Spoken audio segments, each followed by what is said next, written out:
Bom dia! No vídeo de hoje, iremos falar sobre a carreira literária e os principais fatos da vida de Antônio Alcântara Machado, um importante escritor, jornalista e político brasileiro, o qual é lembrado por suas importantes contribuições para a literatura e para o jornalismo do país. Antônio Castilho de Alcântara Machado de Oliveira nasceu em 25 de maio de 1901 em São Paulo, SP. Nesta cidade, estudou e se formou no curso de Direito. Nesse período, obteve a publicação de sua primeira crítica sobre a literatura no Jornal do Comércio. Esse foi o passo inicial de Alcântara Machado pelo periódico, do qual se tornou colaborador assíduo, chegando ao cargo de redator-chefe anos depois. Após se formar advogado, não exerceu o ofício, pois já estava extremamente envolvido com o jornalismo e a produção de diversos estudos sobre a área cultural. Os movimentos modernistas na literatura começavam a se desportar com a Semana da Arte Moderna, da qual o escritor não participou. Contudo, depois de se tornar amigo de Oswald de Andrade, adere ao movimento que o tornou um dos nomes mais significativos da prosa da geração de 22.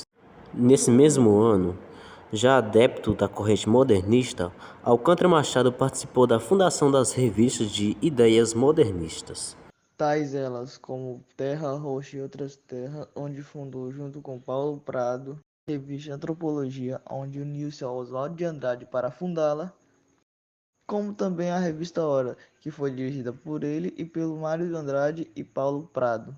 Depois disso, o escritor candidata-se ao cargo de deputado federal, pelo qual é eleito, mas não chega a tomar posse, pois falece aos 34 anos e deixa seu único romance inacabado, Mano Maria. Bom, é impossível falar sobre Alcântara Machado e não falar sobre sua carreira literária, uma vez que, paralelamente às atividades de jornalista, foi um cronista e um contista notável. Entre as principais características encontradas na obra do autor, destacam-se o dinamismo de seus contos, a forma objetiva e direta de narrar, a utilização da linguagem jornalística e o uso de jargões, gírias e maneirismos populares dos imigrantes italianos em suas obras. Em 1925, Alcântara Machado viajou para a Europa, onde buscou inspiração para escrever seu livro de estreia na literatura, Pet Baby, com o prefácio de Oswald de Andrade, seu grande amigo. 3 anos depois, em 1928, publicou seu primeiro livro de contos, Brás, Bexiga e Barra Funda, no qual seu foco foi a imigração italiana para a cidade de São Paulo. Foi nesse livro que o autor revelou um talento extraordinário na arte da narrativa curta. No livro Brás, Bexiga e Barra Funda, os contos são marcados pela intencionalidade modernista, como na fragmentação dos episódios, o mapeamento da cidade de São Paulo e os exóticos nomes dos personagens. No começo do livro, ele escreve: Então os transatlânticos trouxeram à Europa outras raças aventureiras, entre elas uma alegra, que pisou na terra paulista, cantando e na terra brotou-se, alastrou como aquela planta, também migrante que há 200 anos veio afundar a riqueza brasileira, do consórcio da gente migrante com o ambiente, do consórcio da gente migrante com a indígena, nasceram os novos mamelecos, nasceram os italianos, o gaetaninho, a Carmela, brasileiros e paulistas, até bandeirantes, e o colosso continuou rolando. Antônio Alcântara Machado, em seu segundo livro de contos, Laranja da China, 1929, o luso brasileiro toma o lugar do italiano. O cotidiano e suas minúcias continuam atraindo o estilo telegráfico do autor.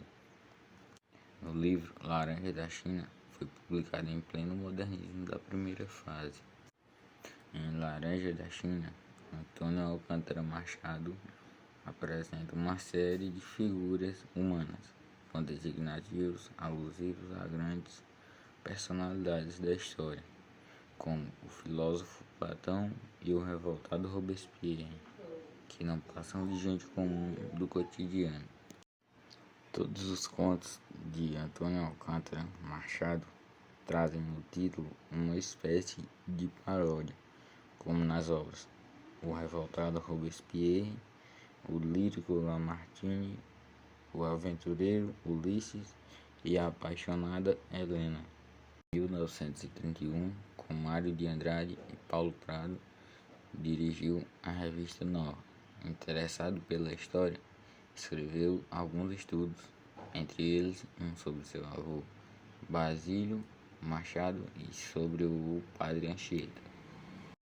Antônio Alcântara Machado faleceu em São Paulo no dia 14 de abril de 1935.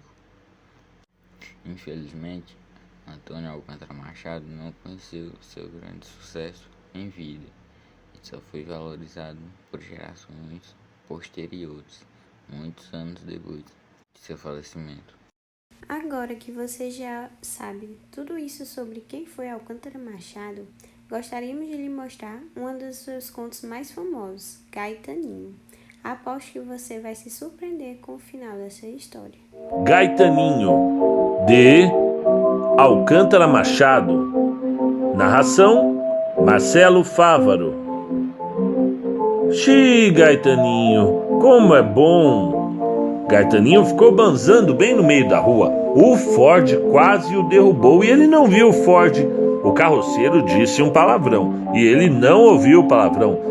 Ei, Gaetaninho, vem pra dentro! Grito materno, sim, até filho surdo escuta. Virou o rosto tão feio de sardento, viu a mãe e viu o chinelo. Súbito! Foi-se chegando devagarinho, fazendo beicinho, estudando o terreno. Diante da mãe e do chinelo, parou. Balançou o corpo, recurso de campeão de futebol. Fingiu tomar para a direita, mas deu meia volta instantânea e varou pela esquerda porta dentro. Eita salame de mestre! Ali na Rua do Oriente, a ralé quando muito andava de bonde, de automóvel ou de carro, só mesmo em dia de enterro. De enterro ou casamento.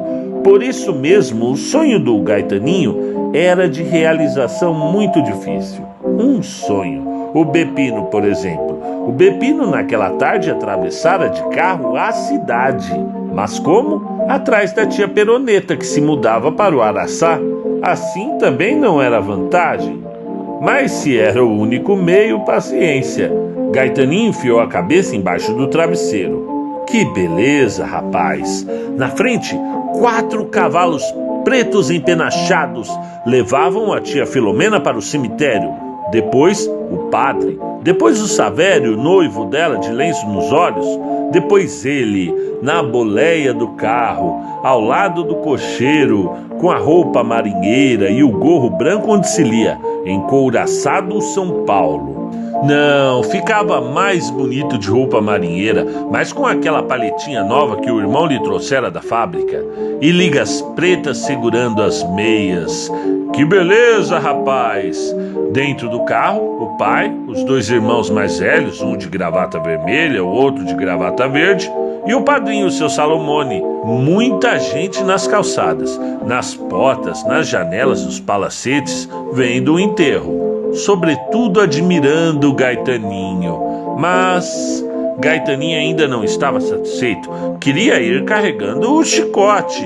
O desgraçado do cocheiro não queria deixar, nem por um instantinho só. Gaetaninho ia berrar, mas a tia Filomena, com a mania de cantar o arre-marre todas as manhãs, o acordou. Primeiro ficou desapontado, depois quase chorou de ódio. Tia Filomena teve um ataque de nervos quando soube do sonho do Gaetaninho, tão forte que ele sentiu remorsos e, para o sossego da família alarmada com o agouro, tratou logo de substituir a tia por outra pessoa numa nova versão do seu sonho. Matutou e escolheu o acendedor da companhia de gás, o seu Rubino, que uma vez lhe deu um croque danado de doído. Os irmãos esses, quando souberam da história, resolveram arriscar de sociedade quinhentão no elefante. Deu a vaca.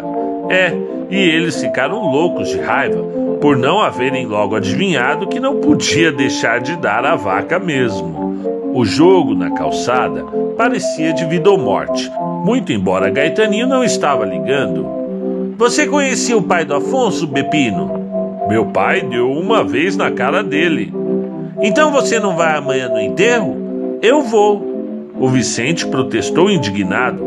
Assim não jogo mais. O Gaetaninho está atrapalhando. Gaetaninho voltou para o seu posto de guardião, tão cheio de responsabilidades.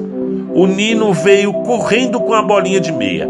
Chegou bem perto, com o tronco arqueado, as pernas dobradas, os braços estendidos, as mãos abertas. Gaetaninho ficou pronto para a defesa.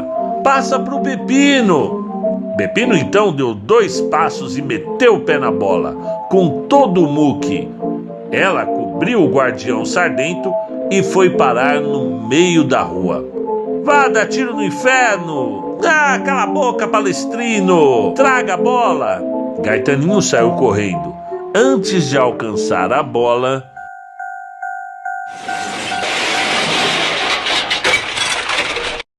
um bonde o pegou. Pegou e matou. No bonde vinha o pai de Gaetaninho.